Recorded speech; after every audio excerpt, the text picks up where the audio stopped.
Hello, I'm one of the many people who by the 1820s could follow what was going on all over the country thanks to the ever-increasing number of local newspapers.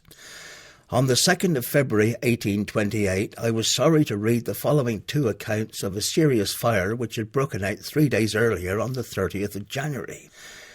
I read in the Western Times that fire broke out in the malt house belonging to Miss Bragg at Axminster on Wednesday evening last, which extended to the extensive carpet manufactory of Mr. Whitty. The surrounding buildings, being chiefly covered with thatch, at one period the greatest fears prevailed lest the whole of the premises should be destroyed. But the active exertions of the inhabitants succeeded in extinguishing the flames in a short period, with less injury than could have been anticipated. We are happy to hear that Mr. Whitty's insurance will cover the loss he has sustained.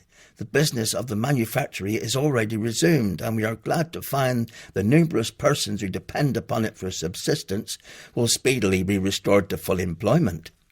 One man was severely hurt, and a child broke its leg.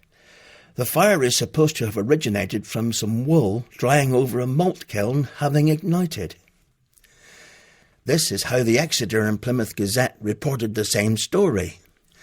On Wednesday last, an alarming fire broke out in a malt house adjoining the carpet manufactory of Mr. Whitty at Axminster, which raged with violence and soon communicated with the factory, a considerable part of which was destroyed, but not until all the books, cash and nearly all the valuables, including the magnificent carpet now in progress of manufacture for His Majesty, were removed to a place of safety. No lives were lost and the premises were insured.